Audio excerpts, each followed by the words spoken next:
Assalamu alaikum everyone, this is Misbah Ahmed here and I welcome you all to Smart Education Academy platform। आज हम physiology में जो है वो endocrine system को कवर करेंगे। एंडोक्राइन सिस्टम हमारी बॉडी में जो है ना दो तरह के कंट्रोल सिस्टम्स होते हैं, एक नर्वस सिस्टम है और एक है एंडोक्राइन सिस्टम। नर्वस सिस्टम जो है वो रैपिड कंट्रोल सिस्टम है, जैसे कि मैंने होम्योस्टेसिस वाले लेक्चर में जिक्र किया था कि अगर कोई पिन चुभे तो बॉडी फ़ौरन से रिस्पॉन्स करती है। किसकी वजह से हो रहा था? नर्वस सिस्टम की वजह से हो रहा था। एंडोक्राइन सिस्टम जो है वो स्लो कंट्रोल सिस्टम है, जैसे कि इंसुलिन की एग्जांपल दी थी लास्ट टाइम कि ब्लड में ग्लूकोज का लेवल बढ़े तो इंसुलिन रिलीज़ होता है, तो ये with in a milli seconds नहीं हो जाता है, ये ग्रेजुअल प्रोसेस होता है, 1 आवर 2 आवर लेता है एंड देन रिस्पॉन्स आता है। अब ग्लैंड्स जो है वो दो तरह के होते हैं, एंडोक्राइन और एक्सोक्राइन। एंडोक्राइन ग्लैंड्स जो होते हैं वो डक्ट लेस ग्लैंड्स होते हैं, यानी जिनकी कोई डक्ट नहीं होती है, और जो एक्सोक्राइन ग्लैंड्स होते हैं उनकी डक्ट्स मौजूद होती हैं। डक्टलेस होने की वजह से जो एंडोक्राइन हार्मोन्स है वो अपना जितना भी उनका जो सेक्रेटरी प्रोडक्ट है, जो हार्मोन है, वो डायरेक्ट ब्लड स्ट्रीम में आता है और जितने भी टिश्यूज़ होंगे वहाँ वो पहुँच जाता है। जो एक्सोक्राइन ग्लैंड्स हैं, जो डक्ट्स वाले ग्लैंड्स होते हैं, तो ये अपना प्रोडक्ट जो है वो आउटर सरफेस और the lumen of the GIT वहाँ पे जो है वो सिक्रीट करते हैं, और ये जो है वो हर जगह पे आसानी से नहीं पहुँच सकते। जहाँ पे डक्ट मौजूद है बस वहीं तक इनका जो है वो इनकी अप्रोच होती है। ठीक है, एक्सोक्राइन में जो है वो आपके स्वेट ग्लैंड्स आ जाते हैं। ठीक है, देन एंडोक्राइन में थायराइड ग्लैंड आ जाता है, और कुछ ऐसे भी होते हैं जो दोनों तरह के काम कर रहे होते हैं। इसमें जो एग्जांपल्स आती हैं उसमें गोनेड्स आते हैं जो कि टेस्टोस्टेरॉन रिलीज़ करते हैं, देन पेनक्रियाज पेनक्रियाटिक जूस निकाल रहा है, आइल्स ऑफ लैंगरहैंस या इंसुलिन एंड ग्लूकागॉन जो रिलीज़ कर रहे हैं ये आ जाते हैं। ठीक है, अब उसके बाद जो है वो हम थोड़ा सा देखते हैं थोड़ा और डेप्थ में। अब हमारे पास जो है हार्मोन्स होते कितने टाइप्स के हैं। मेजर जो एंडोक्राइन ग्लैंड्स हैं ना, मेल और फीमेल में, मेल्स में अगर हम देखें तो सिर्फ मेल और फीमेल में डिफरेंस आता है। टेस्टिस मेल्स में होते हैं और ओवरीज जो है वो फीमेल में होती है, जो कि हार्मोन सिक्रीट कर रहे होते हैं। बाकी जो कॉमन दोनों में होते हैं उसमें पिट्यूटरी ग्लैंड, पीनियल ग्लैंड जो ब्रेन में मौजूद है, थायराइड ग्लैंड नेक में मौजूद है, थाइमस आपकी जो है वो नेक से थोड़ा सा नीचे है, देन एड्रिनल ग्लैंड है जो कि किडनीज़ के ऊपर मौजूद होता है, पेनक्रियाज जो कि आपके जो है वो एब्डोमेन में मौजूद होता है, अपर जो क्वाड्रेंट होता है एब्डोमेन का वहाँ, and testis and ovaries pelvic area में मौजूद होती हैं। अब हम बात करते हैं कि पिट्यूटरी ग्लैंड जो है वो कौन कौन से हार्मोन्स रिलीज़ कर रहा होता है। मास्टर ग्लैंड कहलाता है पिट्यूटरी ग्लैंड, क्योंकि ये जो है वो कंट्रोल कर रहा होता है ओवरऑल दूसरे जितने भी ग्लैंड्स हैं ना आपके एंडोक्राइन सिस्टम में, उन सबको ये कंट्रोल कर रहा होता है। इसकी इंपॉर्टेंस बहुत ज़्यादा होती है, लेकिन इसका साइज़ एक मटर के दाने जितना होता है। The pituitary gland is made up of 2 separate glands. इसमें 2 लोब्स होती हैं, anterior and posterior. Anterior lobe जो है वो आउटग्रोथ ऑफ फेरिंग्स होती है, और posterior lobe outgrowth of the brain composed of neural nerve tissues. आपके लिए जो है वो ज़्यादा अच्छा रहेगा कि आप ये याद रखें कि पिट्यूटरी ग्लैंड पी साइज़ होता है, एंड मास्टर ग्लैंड कहलाता है सारे दूसरे जो एंडोक्राइन सिस्टम है उनको कंट्रोल करता है, और एंटीरियर एंड पोस्टीरियर लोब इसमें मौजूद होता है। एंटीरियर लोब कुछ हार्मोन्स निकाल रहा होता है और पोस्टीरियर लोब जो है वो कुछ हार्मोन्स निकाल रहा होता है। क्या क्या निकाल रहा होता है इसको हम देख लेते हैं। आपको यहाँ चार्ट में नज़र भी आ रहा है कि एंटीरियर लोब जो है वो एक मास्टर रोल प्ले कर रहा है। 6 मेजर हार्मोन्स जो है वो ये रिलीज़ कर रहा होता है। सबसे पहला उसमें ACTH है, एड्रेनोकॉर्टिकोट्रोपिक हार्मोन। ये क्या कर रहा होता है? एड्रिनल ग्लैंड्स को स्टिमुलेट करता है सो दैट वो हार्मोन को रिलीज़ करें। ये आपके बहुत सारे बॉडी के फंक्शंस में काम आ रहा होता है, फाइट एंड फ्लाइट रिस्पॉन्स में काम आ रहा होता है। ठीक है, जब हमें लड़ाई करनी होती है, या जब आप स्पीच देने जा रहे होते हैं, या जब आप वाइवा देने जा रहे होते हैं, तो ये वाली चीज़ें जो है ना उस वक्त ACTH रिलीज़ हो रहा होता है। GH ह्यूमन ग्रोथ हार्मोन है, जिसको हम सोमेटोट्रोफिक हार्मोन भी कहते हैं। ये रिस्पॉन्सिबल होता है for growth of long bones, muscles and viscera. Body की जो ग्रोथ हो रही होती है, जो ग्रोथ एयर्स होते हैं, उसमें इस हार्मोन का निकलना बहुत ज़रूरी होता है। जिन लोगों में इसकी डेफिशिएंसी होती है और वो जो है वो जिसको केटर भी नहीं किया होता, नहीं पता होता, तो क्या होता है, ग्रोथ जो है वो रुक जाती है, स्टंट ग्रोथ होती है, और डॉर्फिज्म की तरफ भी जा सकते हैं। और कुछ लोगों का बहुत ही ज़्यादा रिलीज़ हो जाता है तो वो जिजांटिज्म की तरफ चले जाते हैं। यानी आपने देखे होंगे जो वो बहुत से एक पाकिस्तान में भी हैं, बहुत ही ज़्यादा लंबे हैं, मुझे नाम नहीं याद आ रहा उनका, शायद बीमार थे वो, लास्ट मैंने जो न्यूज़ में देखा था। तो इस तरह की भी कंडीशन हो जाती है। एक्रोमेगैली भी कहलाती है ये कंडीशन। ठीक है, पिक्चर आपको शो हो रही है, स्टेट के साथ आप देख सकते हैं, तो आपको समझ आ जाएगा कि मैं जो नाम ले रही हूँ उसकी कंडीशन किस तरह की नज़र आती है। देन उसके बाद TSH है, थायराइड स्टिमुलेटिंग हार्मोन। ये इन्फ्लुएंस कर रहा होता है स्ट्रक्चर ऑफ थायराइड को and cause it to secrete thyroid hormone. Thyroid hormone TSH release करवा रहा होता है। थायराइड हार्मोन की कमी हो जाए अगर, या हाइपोथायराइडिज्म हो जाए, तो बॉडी जो है वो ओबीज़ होना शुरू हो जाती है, ठंडे ठंडे पसीने आते हैं, भूख कम लगती है, ठीक है, बहुत लेज़ी एंड लेथार्जिक फील कर रहा होता है पेशेंट अपने आप को, और मेटाबॉलिज्म बहुत स्लो हो चुका होता है। और जबकि हाइपरथायराइडिज्म में क्या होता है कि हाइपरथायराइडिज्म में ना आइज़ प्रोट्रूड कर जाती हैं बाहर की तरफ, थोड़ा बहुत ज़्यादा बल्जी आइज़, कुछ इस तरह की सिचुएशन होती है जो हाइपरथायराइडिज्म के पेशेंट्स होते हैं। थायराइड एनलार्ज कर जाता है, नेक में नज़र आ रहा होता है, बाकायदा अलग से एक बॉल सी बनी हुई होती है नेक में, ठीक। और दूसरा, हाइपरथायराइड वाले पेशेंट को जो है वो बहुत ज़्यादा पाल्पिटेशन, यानी बहुत ज़ोर ज़ोर से दिल धड़कता है, बहुत ज़्यादा वेट लॉस होता है उन लोगों का। तो इसमें ऑपरेशन और इस तरह की चीज़ें करवानी होती हैं, या फिर जो है वो मेडिसिन पे रहना पड़ता है। फिर उसके बाद है FSH, फॉलिकल स्टिमुलेटिंग हार्मोन। ये फीमेल्स की एग प्रोडक्शन से रिलेटेड है, और मेल्स में जो है वो स्पर्म प्रोडक्शन करवा रहा होता है, ठीक। देन उसके बाद जो है वो PRL या प्रोलैक्टिन है, जो कि हमने होम्योस्टेसिस वाले लेक्चर में बात भी की थी कि ये हार्मोन जो है एक तो वो फीमेल्स में कॉर्पस ल्यूटियम जो मेंस्ट्रुअल साइकिल में इसकी मदद चाहिए होती है कि फॉलिकल्स मैच्योर हो सकें। जब फॉलिकल मैच्योर होगा, एग बनेगा, और साथ में इसमें 2 हार्मोन्स और भी काम कर रहे होते हैं, ईस्ट्रोजन एंड प्रोजेस्टेरॉन। तो उसके बाद जो है वो अगर स्पर्म आता है तो प्रेगनेंसी होती है, क्योंकि हर मंथ अगर ये एग मैच्योर होकर नहीं आता है तो इट मीन्स के जो नॉर्मल जो फीमेल का जो फिजियोलॉजिकल प्रोसेस है वो डैमेज है, या उसमें कोई ना कोई प्रॉब्लम है। ये तो प्रेगनेंसी से पहले की बात है। लेकिन अगर प्रेगनेंसी होती है तो प्रोलैक्टिन तब क्या काम कर रहा होता है, ये रिस्पॉन्सिबल होता है for the development of glandular tissues in the breast which produces milk.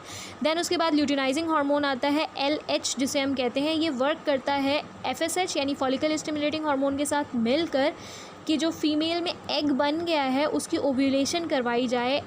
14th day of cycle पे जो है वो ओव्यूलेशन होती है, ओवरी में से एग बाहर आता है एंड वो सकअप कर लिया जाता है by fimbria of Fallopian tube, and वो यूट्रस में एंटर होता है। वहाँ से फिर अगर स्पर्म आए तो प्रेगनेंसी होती है, जाइगोट बनता है, अदरवाइज़ वो डिस्ट्रॉय हो जाता है। एंड ये LH जो है वो प्रिपेयर करता है यूट्रस को प्रेगनेंसी के लिए, थिक करवाता है एंडोमेट्रियल वॉल को। और मेल्स में LH जो है वो क्या कर रहा होता है, टेस्टिस को सपोर्ट कर रहा होता है, टेस्टिस से रिलीज़ होगा एंड सिक्रीट्स टेस्टोस्टेरॉन, उसके साथ कंजुगेशन में काम करता है। अब आ जाते हैं, आपको समझ आ गया फिंगर टिप्स पे कि पिट्यूटरी ग्लैंड में एंटीरियर लोब से ACTH, HGH, TSH, FSH, PRL and LH ये हार्मोन्स रिलीज़ हो रहे हैं और क्या क्या फंक्शन कर रहे हैं। पोस्टीरियर लोब में अगर हम देखें तो पिट्यूटरी ग्लैंड में ये क्या क्या हार्मोन्स रिलीज़ कर रहा है, ADH एंटी डायूरेटिक हार्मोन, ये स्टिमुलेट करता है स्मूथ मसल्स को, ब्लड वेसल्स को और इंटेस्टाइन को। ADH जो है वो इंक्रीज़ करता है किडनी की परमिएबिलिटी को, कि वो अलाउ करे वाटर को to reabsorb from the body and would otherwise escape in urine, कि जितना बॉडी में से वाटर एक्स्ट्रा आ रहा है उसको रीअब्जॉर्ब करे और जितना बॉडी में जा सकता है ठीक है, अदरवाइज़ उसको बॉडी से बाहर निकाल दे। ये एंटी डायूरेटिक हार्मोन का काम होता है। ब्लड प्रेशर के हवाले से भी ये बहुत ज़्यादा जो है वो काम कर रहा होता है। देन OT जिसको हम कहते हैं ऑक्सीटोसिन। ऑक्सीटोसिन क्या करता है, स्मूथ मसल्स को स्टिमुलेट करता है यूट्रस के during pregnancy, causing it to contract during labour. जब डिलीवरी का टाइम होता है, जब लेबर पेन्स हो रहे होते हैं, तो बेसिकली ऑक्सीटोसिन ही काम कर रहा होता है, कॉन्ट्रैक्ट करवाता होता है कंटिन्यूसली यूट्रस के मसल्स को, सो दैट जो है वो बेबी पुश आउट किया जा सके। ये एक नॉर्मल वॉलेंट्री प्रोसेस, इनवॉलेंट्री जो है वो तौर पे हो रहा होता है ऑक्सीटोसिन के अंदर। ये और भी क्या काम करता है, ये स्टिमुलेट करता है लेक्टियल्स को, जो मिल्क डक्ट्स होती हैं ब्रेस्ट के अंदर, ठीक, सो दैट मिल्क की प्रोडक्शन हो सके। अब आ जाते हैं, ये तो एंटीरियर पिट्यूटरी के पोस्टीरियर लोब के काम हो गए, यानी कि टोटल 8 हार्मोन्स आपके पिट्यूटरी ग्लैंड से आ रहे हैं। देन उसके बाद थायराइड ग्लैंड आता है। थायराइड में आप थोड़ा सा और डिटेल में अब हम चले जाएंगे कि बटरफ्लाई शेप का ग्लैंड होता है जो कि बेस ऑफ थ्रोट पे मौजूद होता है, और इसमें मिडिल स्ट्रिप एक मौजूद होती है इन 2 लोब्स के दरमियान में, और उसको हम कहते हैं इस्थमस, ठीक है। देन थायराइड इटसेल्फ जो है वो 3 तरह के हार्मोन्स रिलीज़ कर रहा होता है, thyroxine, try iodothyronine and calcitonin. Thyroxine क्या करता है, ये एसेंशियल होता है फॉर नॉर्मल बॉडी की नॉर्मल ग्रोथ के लिए और मेटाबॉलिज्म के लिए। बॉडी का जो साइज़ है उसको कंट्रोल करता है और रेगुलेट करता है, एंड ना सिर्फ टिश्यूज़ की ग्रोथ करवाता है बल्कि differentiation and specialisation of tissues के, कौन सा टिश्यू क्या काम करेगा, ये टिश्यू ये काम का है, ये टिश्यू ये काम का है, इसकी ये जगह है, इस तरह की डिफ्रेंसीशन थायराइड ग्लैंड करवा रहा होता है थायरोक्सिन। देन ट्राई आयोडोथायरोनिन जिसको हम T3 भी कहते हैं, इसका भी सेम थायरॉक्सिन की तरह ही फंक्शन होता है। देन कैल्सिटोनिन जो है वो कॉज करता है, कैल्सिटोनिन है कैल्शियम से रिलेटेड है, कि decrease in the concentration of calcium in the blood. Calcitonin works with secretions from the parathyroid glands to maintain the balance of calcium necessary for the body to function. कि calcitonin जो है वो basically आपकी body में calcium की जो balance है वो मेंटेन करवाता है। ठीक है, किसके साथ मिलके? पैराथायराइड हार्मोन के साथ। पैराथायराइड को अभी हम और आगे पढ़ लेते हैं। अच्छा जी, अगर जिनकी सर्जरी हो जाती है, थायराइडेक्टमी हो जाती है, थायराइड ग्लैंड रिमूव करना पड़ता है एनलार्ज होने की वजह से या कैंसर की वजह से या कोई भी दूसरी प्रॉब्लम की वजह से, तो थायरॉक्सिन सप्लीमेंट जो है वो उनको दिया जाता है, थायरॉक्सिन की टैबलेट उनको दी जाती है, सो दैट उनका बॉडी वेट और उनके बॉडी फंक्शंस नॉर्मली मेंटेन हो सके, जो कि थायराइड ग्लैंड रहते हुए मेंटेन कर रहा था। अब पैराथायराइड क्या करता है? पैराथायराइड में जो है वो बेसिकली 4 पैराथायराइड ग्लैंड्स होते हैं, स्मॉल एंड राउंडेड होते हैं, arranged in 2 pairs usually located above and below the thyroid. ठीक है, each parathyroid is a small yellow and smooth, sometime they embed themselves in the thyroid itself। Thyroid gland में embed हुए भी होते हैं ये, जो बटरफ्लाई शेप हमारा थायराइड ग्लैंड है। पैराथायराइड हार्मोन इंक्रीज करता है blood concentration of calcium and phosphorus, working to balance the calcitonin which is secreted by the thyroid to maintain the body's balance of the calcium. अब आपको parathyroid में क्या एक और चीज़ पता चल गई, पी फॉर फॉस्फोरस हो गया और कैल्सिटोनिन सी, यानी कि ये दोनों मिलके जो है वो कैल्शियम एंड फॉस्फोरस के बैलेंस को मेंटेन कर रहे होते हैं। ठीक है, देन पेनक्रियाज पे आते हैं। तो पेनक्रियाज जो है वो एक लॉन्ग नैरो लोब्ड ग्लैंड होता है located behind the stomach. Pancreas has 2 types of cells, exocrine and endocrine. Exocrine cells क्या सिक्रीट करते हैं? पेनक्रियाटिक जूसेस सिक्रीट करते हैं, जो कि डायरेक्टली जाता है ड्यूडेनम में, जो कि हमने डाइजेस्टिव सिस्टम में पढ़ा है। द एंडोक्राइन सेल्स क्लस्टर में अरेंज होते हैं ये थ्रू आउट द पेनक्रियाज, और इसे हम कहते हैं आइल्स ऑफ लैंगरहैंस। एंड ये 3 तरह के होते हैं, alpha cells which secretes glucagon, beta cells which secrete insulin, and delta cells which inhibit the secretion on glucagon and insulin। glucagon क्या करता है? बेसिकली ये इंक्रीज करवा देता है blood glucose levels by stimulating the liver causing convert glycogen into glucose. ठीक है, अगर बॉडी में जैसे रोज़े के टाइम पे हमारी बॉडी में जो है वो ग्लूकोज के लेवल्स कम हो रहे होते हैं, तो उस वक्त क्या होगा कि हमारा जो ये ग्लूकागॉन वाला जो हार्मोन है ये निकलेगा बाहर और ये लिवर को ऑर्डर देगा, स्टिमुलेट करेगा कि ग्लाइकोजन जो स्टोर हुआ हुआ है उसको निकालो और ग्लूकोज में कन्वर्ट कर दो, ताकि ब्लड में ग्लूकोज अवेलेबल हो जाए। इसी तरह इंसुलिन क्या करता है? ये इंक्रीज़ करता है सेल परमिएबिलिटी टू ग्लूकोज। अब ब्लड में अगर ग्लूकोज की कॉन्सेंट्रेशन बढ़ रही है तो इंसुलिन आएगा, ट्रिगर हो जाएगा वो, और इंसुलिन ब्लड में आएगा और वो सेल्स के अंदर जो है वो ग्लूकोज की एंट्री करवाएगा, ताकि ब्लड में जो लेवल बढ़ रहा था वो मेंटेन हो जाए।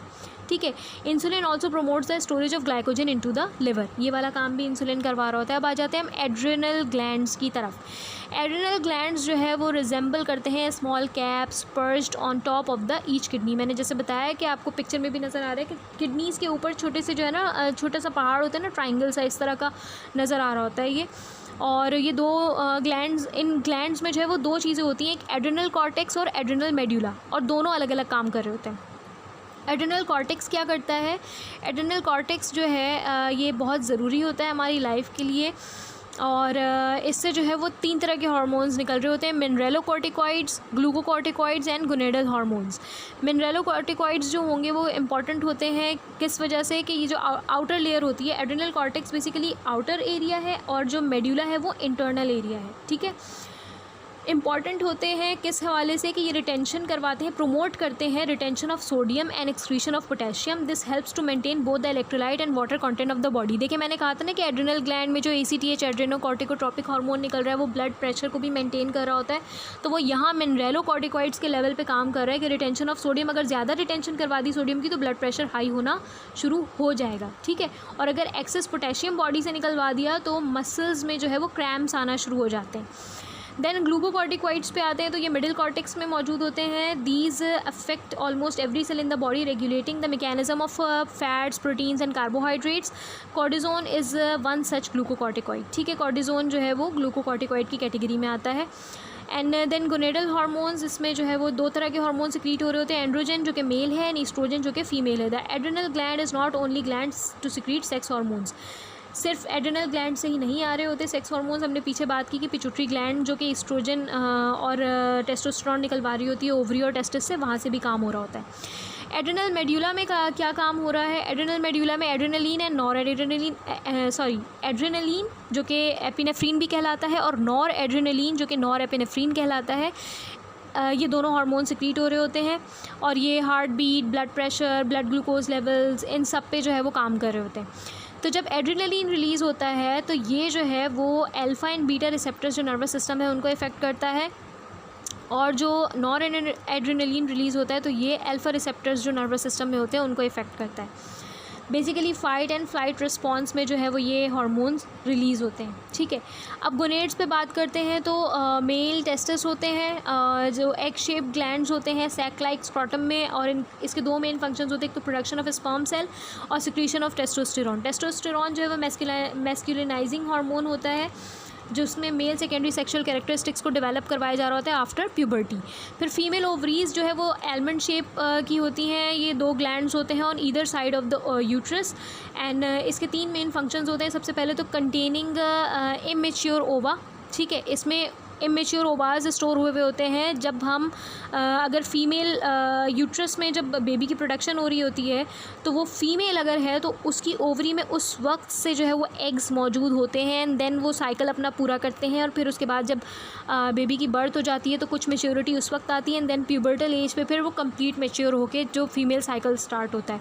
तो ये उस वक्त से जो है वो बॉडी में फ़ीमेल की होते हैं ओवरीज़ के अंदर। सिक्रीशन ऑफ एस्ट्रोजन दूसरा फंक्शन है इनका। तीसरा फंक्शन है सिक्रीशन ऑफ प्रोजेस्टेरॉन। एस्ट्रोजन जो है वो आपकी फ़ीमेल की जो प्यूबर्टी से लेके मीनोपॉज तक जो है वो रिलीज़ हो रहा होता है। प्रोजेस्टेरॉन जो है वो फीमेल सेकेंडरी सेक्सुअल कैरेक्टरिस्टिक्स को मेंटेन करवा रहा होता है, यूट्रस पे भी काम कर रहा होता है क्योंकि वो एंडोमेट्रियम को तैयार करता है इम्प्लांटेशन के लिए, फर्टिलाइज ओवम जब आए। ठीक है, it causes development of the breast and is essential for the complete development of maternal proportion of the placenta. जब अगर प्रेगनेंसी हो जाती है तो प्लेसेंटा जो जिस कॉर्ड के थ्रू बेबी को न्यूट्रिशन मिलता है उसकी जो मेंटेनेंस है वो करवाने के लिए प्रोजेस्टेरॉन बहुत ज़रूरी होता है। अच्छा जी, देन उसके बाद इसमें फिर इन हार्मोन ये जो ग्लैंड्स होते हैं ना, आजकल हार्मोनल इश्यूज़ वैसे भी बहुत ज़्यादा हो चुके हैं। ये आपका कंप्लीट हो गया हार्मोन्स का। अब इसमें बहुत ज़्यादा जो मसला आ रहा होता है, या तो प्रोडक्शन ज़्यादा हो गई है हार्मोन्स की या प्रोडक्शन कम हो गई है, एक चीज़। दूसरी चीज़ कैंसर हो रहा है इन ऑर्गन्स में बहुत ज़्यादा। ये रीज़न क्या है? एक तो हमारा जंक फूड की कंजम्पशन, हमारी जो सोने के जागने के औकात हैं वो ख़राब है, क्योंकि ये जो हार्मोन्स जो अल्लाह ताला ने कुदरती तौर पे ग्लैंड्स बनाए हैं ना, जो खुद ब खुद काम कर रहे हैं, हमें पता भी नहीं होता, ये जो है वो हमारे सोने जागने के टाइम से बहुत ज़्यादा डिस्टर्ब होते हैं। कि अगर हम रात को देर से सो रहे हैं तो हमारी जो है वो हमारी बॉडी को रेस्ट नहीं मिल रहा। सोने का मतलब होता है आपकी बॉडी में दिन भर में जितना भी जो है वो वेयर एंड टेयर, जितनी भी टूट फूट हुई है, वो सारा का सारा जो है वो काम कब जुड़ेगा, वेयर एंड टेयर का प्रोसेस कब होगा? रात को जब आप सोएंगे तो उस वक्त आपकी बॉडी जो है वो समझ लीजिए डेंटिंग पेंटिंग होती है, इस तरह का काम हो रहा होता है। लेकिन हम जो है वो पूरी रूटीन को डिस्टर्ब करते हैं, तो अल्टीमेटली इन जो एंडोक्राइन सिस्टम है इस पे इफ़ेक्ट पड़ता है। दूसरी चीज़ है हमारी जो अब जो जेनेटिक इंजीनियर्ड जो हमें खाना मिल रहा है, क्रॉप्स हो गई, फर्टिलाइज़र हो गया, सब कुछ, तो वो भी हमारी बॉडी पे असर डालता है। ठीक है, पोल्यूशन का लेवल बढ़ चुका है, स्ट्रेस लेवल बहुत बढ़ चुका है एट ऑल लेवल्स के। एक छोटा बच्चा भी टेंशन में है और एक 70 साल का बूढ़ा भी टेंशन में है। तो ये चीज़ भी, जो स्ट्रेस लेवल बढ़ जाता है तो ये भी बहुत ज़्यादा एंडोक्राइन सिस्टम्स पे इफ़ेक्ट डालता है। इसी वजह से अब हार्मोनल बीमारियाँ बढ़ गई हैं, क्योंकि ना हमें सुकून है, ना ही हमारी डाइट अच्छी है, ना ही हमारा लाइफस्टाइल अच्छा है। ठीक है, तो आई होप आपको ये टॉपिक समझ आया होगा, एंड अगर कोई क्वेश्चन हो तो आप लोग पूछ सकते हैं। Thank you so much.